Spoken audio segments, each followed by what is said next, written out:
Hey everybody, and welcome back to more Pokemon SoulSilver. Feels so good to say that. Listen, I have said this in the first episode, and I say it again here. It's so good to be LPing this game. I really do love this game a lot. But, so right here, we can go back here and talk to our mom, tell her we're going on a journey. Now, right here, she's gonna offer to save money for you. I am doing this now because in the early game, your mom will save money for you. Well, she'll do it throughout the game as long as you want her to. She'll save money that you get from battles and stuff, and she'll take that and buy items. Now, I am doing this for part of the LP. Do I recommend you do this? Not really, because your mom will often take half of your money and buy things you don't need, and then you have to go to the Pokemon Center, no, it's the Pokemart, and get the stuff from the part, like the delivery man. Sometimes you will get good items, other times you will get useless stuff, so it's really depending on what you want. Do you want to take that risk of getting good items? Possibly, but at the same time, I personally think, first time playing, just do the safe thing, and basically just don't do that, and save your money to buy your own items. So right here, like most Pokemon games, Lyra is going to show us how to do a Pokemon battle, and how to catch a Pokemon, even though I don't know why they do this, because we've already traveled all the way up to Mr. Pokemon's house and met Professor Oak and got a Pokedex, and we have a Cyndaquil. So right now, you probably know what you're doing. And I know why in the original, why they would do something like this, in a way. Because Pokemon, like Gold and Silver, were in the Pokemon boom period, where obviously well, if you don't know, but most people do know, Pokemon Red, Blue, and Yellow were such big games. Like, it was such a boom period. Like, it's incredible how much Pokemon blew up at that time. It's probably the biggest thing in America. And I was very young. Like, I'm talking, like, maybe toddler to, like, up to 5 years old. Like, 5 years old. Well, I would have been 3 when Silver and Gold came out, I believe. I think they came out... No, I may have been 4, because they came out, I think, in 2000. Yeah, I think it was 2000 when they came out. But it's still insane how big Pokemon was then. So I can understand to an extent of wanting to show new people getting into Pokemon how to do this stuff. And you gotta do it for new players, obviously. But at the same time, I really hope in the future they just give you an option to skip past all of that. And so you don't have to sit there and watch the same old tutorials and stuff.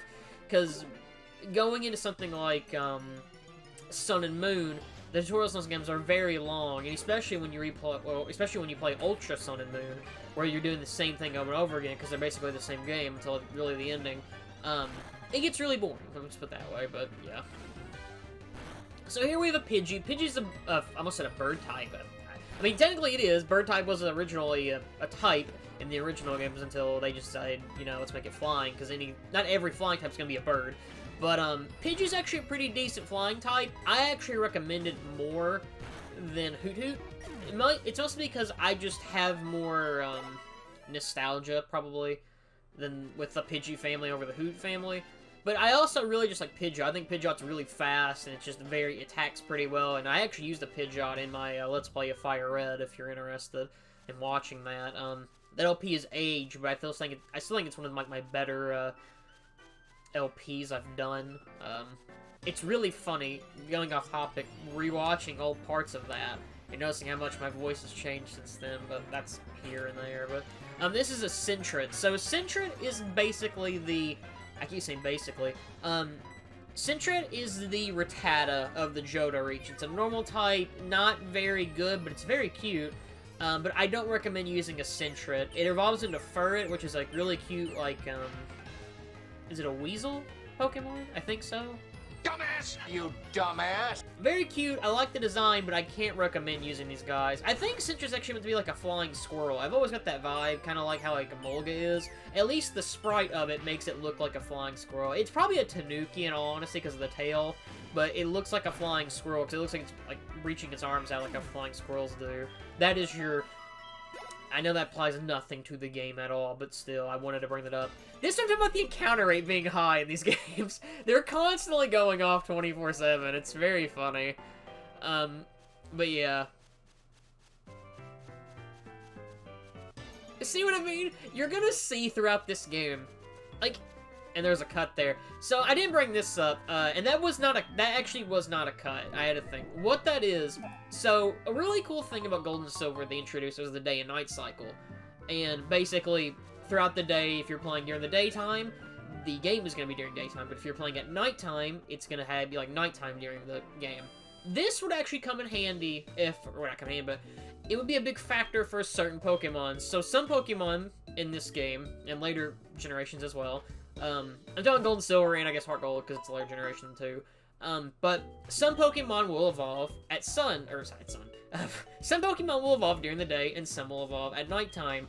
Because of this, if you're really unlucky and like me, and work night shift, you're mostly going to be able to play this game either during the day for the little bit of time you have, or at night when you get home from work. This can be a pain in the butt when you're trying to evolve a Pokemon that evolves during the day. You will see what I mean, I'm sure, later on. Spoilers. But, yeah. Pokemon here, you can just buy Pokeballs, potions, it's stuff you already know. Like, if you've played Fire Red, for example, you know what this is, or if you've ever played any Pokemon game. The weirdest thing to me, though, is coming back to, like, earlier games from, I believe Gen 5 is when they put the Pokemon inside the Pokemon Center. It's so weird having them separate. Like, I remember going and playing, Omega Ruby Alpha Sapphire, and just seeing, like, having to go back into Pokemon Centers was so weird, because it's just, like, I'm not used to this. I like it when they're just in the Pokemon Center, because it makes it much more easier to just, go in there and get your stuff done, but yeah. Here's Weedle. Weedle is a bug poison type. Weedle's not bad. The thing about Weedle is, I actually prefer Weedle over Caterpie, because Beedrill is a better Pokemon than Butterfree. I just think it's better moves, it's faster. The thing with Butterfree, though, is Butterfree also gets Psychic-type moves. So, honestly, if you're gonna catch a bug Pokemon just to have in your party for a little while, it's probably not a bad idea to catch a Caterpie. And I say this because you're gonna be fighting some flying types coming up, especially if you have a Chikorita. Now, if you have a Cyndaquil or Totodile, you can get through the first gym quite easily. However, if you have a Chikorita, I highly recommend catching another Pokemon just to have in your party for a backup. I personally don't really... Like, a Pidgey's not a bad idea. Pidgey is one of the Pokemon in this route I could see you using for most of the game. Maybe Hoothoot as well, but more so Pidgey. But if you have to catch, like a Caterpie, it could come in handy for fighting those flying types just because it can learn something like Confusion. So, I can recommend it, I guess, for the early game, but I would never use, like, a Caterpie throughout the main game. If we were in Gen 6 where Beedrill could Mega Evolve, I could possibly, recommend Beedrill, but obviously this was before Generation 6 where you could Mega Evolve, so yeah. One thing I don't like this route traveling up here. So you're supposed to go up here to get this trainer. If you're from a certain angle, maybe it's just me, I can never tell you can walk past that ledge because it looks like you just can't, and it always confuses me when I play through this game, and I definitely got lost the first time I played through this, but here we go. Youngster Joey, love shorts, got that Rattata, #1 Rattata in the world, don't you know?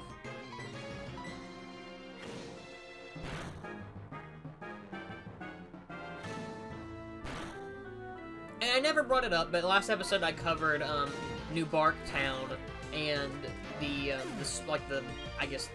don't know what I'm trying to say here, the history behind it. So, in Generation 2, Cherry Grove City, which is the town we just got past, is called, well, it's described as the city of cute, fragrant flowers, and like I said, that's in Gen 2. And we just actually added Youngster Joey to the Pokewalker. He'll randomly call us about his shorts and stuff. It's not very interesting.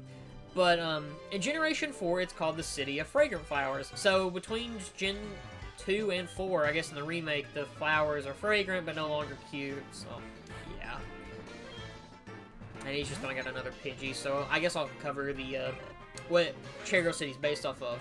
So, ironically, Cherry Grove City in the Johto region is the smallest city in the region, obviously, which is very ironic because it's based off of, and excuse my poor pronunciation of this, Nagoya City? Or Nagoya? Nagoya? I don't know how you pronounce it, and it's the 4th largest city in Japan, so, yeah. Like I said, I really love the setting, and, it's probably not the word I'm looking for is the setting, but, like, I really like the Johto region, because I really like the lore behind it. Like, I think the Johto region is probably one of the more interesting regions to learn about, and like where they got like information based on it. So I really do want to cover that as we go to new cities and stuff, because it's very interesting, especially like Ekrutik. When we get to that, that city's very interesting. But finally, Cyndaquil learned a fire type move, which is Ember. I never covered it in the last episode, but Cyndaquil learned Smokescreen. Smokescreen's a pretty decent move, especially for the early game and later on. Basically, when you Smokescreen, you throw down a ball of smoke, and it lowers your enemy Pokemon's accuracy. I almost said attractiveness, and I don't know why, but yeah. This route's basically just kind of gets you prepared for the next city we're going to, because that's where our first gym is at. I admittedly, and this is going to be a spoof next episode, I am going to be over-leveled, because I only have Cyndaquil here. But that's how, like, if I am personally playing through SoulSilver, I'm always going to have to use Cyndaquil until I get to that city. Yeah. But I think I want to talk a bit more about my experiences with SoulSilver. So, I've had a few games in my lifetime that I've been very excited for. You probably know one of them, Kingdom Hearts 3. That I really hype up a lot when they get announced and really look forward to. And it's always games that get delayed, or I never get to play them when they come out, which makes me sad.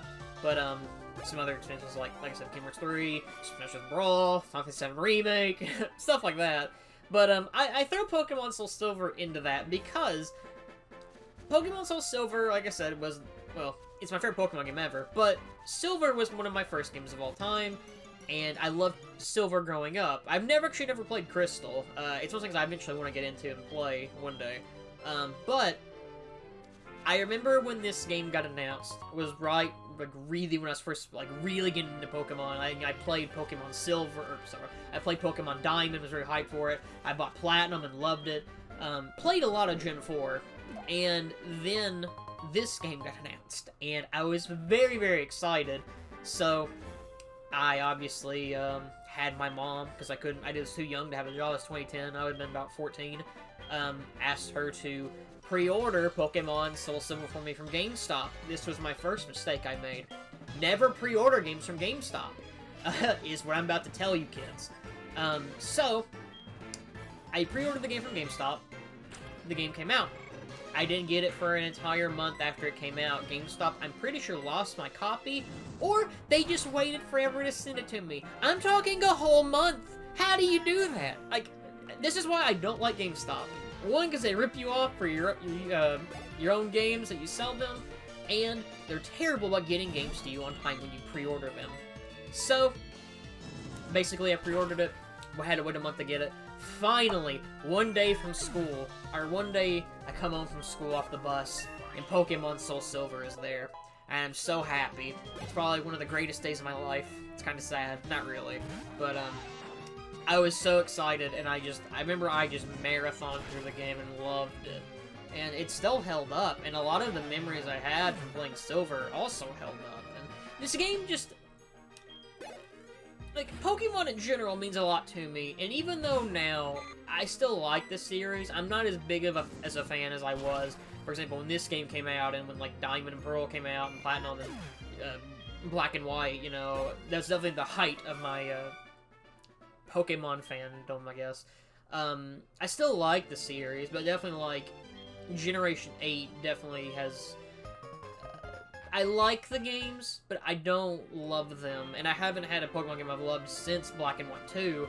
I mostly just find them okay. This game means a lot to me because I remember I just had so much fun, looked so forward to it, and it was one of the few games I've ever played that have actually lived up to the hype I had for it.